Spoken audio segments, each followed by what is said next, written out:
Nas leituras de hoje, a igreja nos faz escutar e penetrar o mistério de Deus Pai, que, cheio de misericórdia, envia o seu Filho.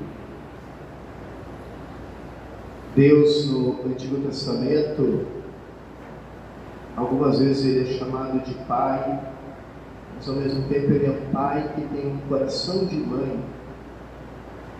De fato, sempre que no Antigo Testamento aparece a tradução da palavra misericórdia,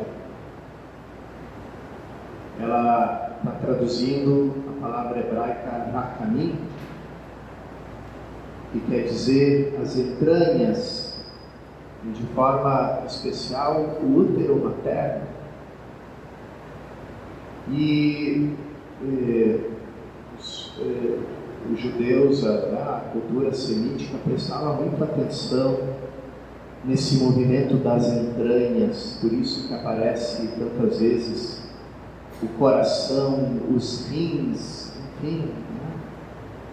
Porque eles tinham uma certa percepção, e curiosamente a ciência nos últimos anos tem confirmado que não é só o cérebro a sede dos pensamentos, a sede dos sentimentos, mas que existe em todo o corpo humano estruturas que se tornam como um segundo cérebro, ou um terceiro, ou um quarto. Tem a sua própria dinâmica, e que nos lembra aquela frase de outro grande cristão, filósofo, matemático, Pascal, que dizia: o coração tem as suas razões que a própria razão desconhece. Então, eles prestavam atenção em todo esse mundo interior que conhece, que reage às coisas de uma forma intuitiva, quase como um sexto sentido. O filho está a milhares de quilômetros da mãe, ele tem um acidente, ele se machuca e ela sente a dor. E ela na hora entende, aconteceu alguma coisa com meu filho, do nada. Essas coisas que a gente até hoje não consegue entender direito, né? A ciência ainda não entendeu, elas estão sempre presentes na história da humanidade. Essa ligação misteriosa, visceral, né? Entre a mãe e o filho. E quando a Sagrada Escritura quer falar do amor de Deus, da misericórdia de Deus, não encontra outra imagem melhor, mais apropriada para a gente entender isso, do que as entranhas maternas. Um caminho, misericórdia de Deus. E, por outro lado, a gente vê aqui o Filho de Deus falando do Pai com essa ternura, com esse amor, com essa confiança. Bem como o Espírito do Filho, esse mesmo Espírito que é derramado em nós, o amor de Deus derramado em nós pelo Espírito Santo que habita em nós. Então, qual é o Espírito do Filho? Ele não segue a vontade de Deus da forma como o homem velho fazia do Antigo Testamento, que via umas frases escritas na pedra, umas ordens, uns mandatos, e cheio de temor, de terror, de medo, seguia aqueles mandamentos, o medo da condenação.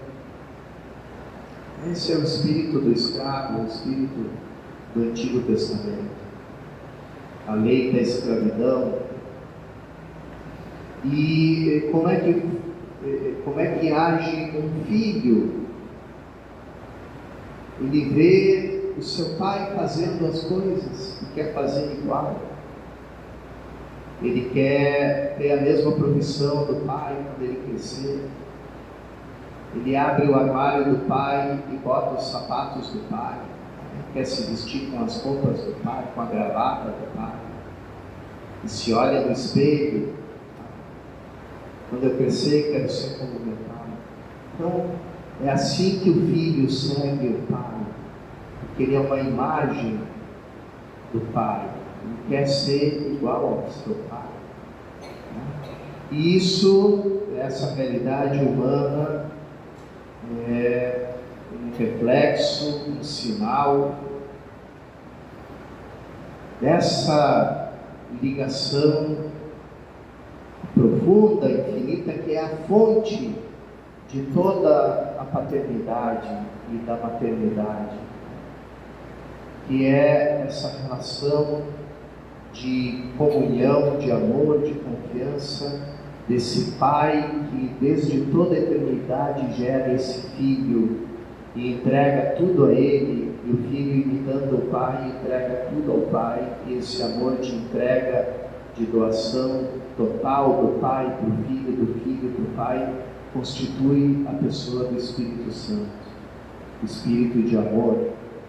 Então, é aqui que Jesus nos revela tudo isso. Ele nos fala desse mistério da filiação divina. Muitas vezes a gente encontra na vida pessoas com uma ferida muito grande na imagem do pai, né? A gente sabe qual a importância da imagem do pai, da figura do pai para a nossa psicologia. Então, a gente encontra muita gente ferida porque um dos grandes desastres da modernidade foi ter desconstruído a figura do pai, que virou uma caricatura daquilo que devia ser. O pai deixou de ser o sacerdote na família, passou a ser o mero provedor, sempre ausente.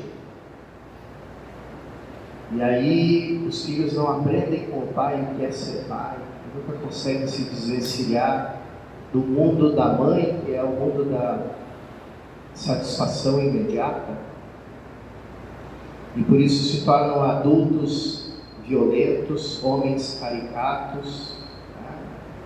Com toda essa coisa que hoje é chamada masculinidade tóxica e toda essa coisa que fala, né?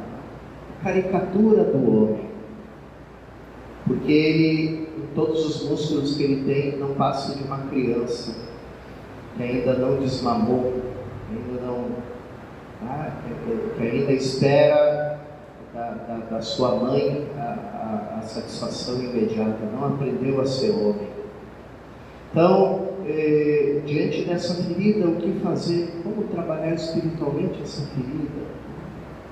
Então, aqui a gente encontra um caminho, quando a gente se une a Jesus e mais do que aprender dele, a gente vai recebendo dele esse espírito de filiação que nos filia ao Pai eterno, que desde o dia do nosso batismo, quando o homem velho morreu afogado na água batismal, aquele que nos gerou segundo a carne passa a ser o nosso irmão. A gente só tem um Pai que é Deus. Ali começa a cura de toda a ferida. Quando a gente começa a olhar para essa pessoa que nos gerou e dizer: esse é um irmão, ele me gerou, mas ele é só um ser humano cheio de feridas, cheio de limitações, de pecados, de misérias. Mas nós dois temos um Pai comum que é Deus, Pai de nosso Senhor Jesus Cristo, do qual nós recebemos o Espírito de adoção. E a gente começa a experimentar a cura da nossa raiz paterna. Vamos pedir ao Senhor, pelas entranhas da sua misericórdia, que vá nos infundindo cada vez mais o Espírito do seu Filho, que a gente possa andar pela vida como filhos do Filho, cheios de confiança, de amor filial, realizando aquilo que Jesus diz: não procuro fazer a minha vontade, mas a vontade daquele que me enviou.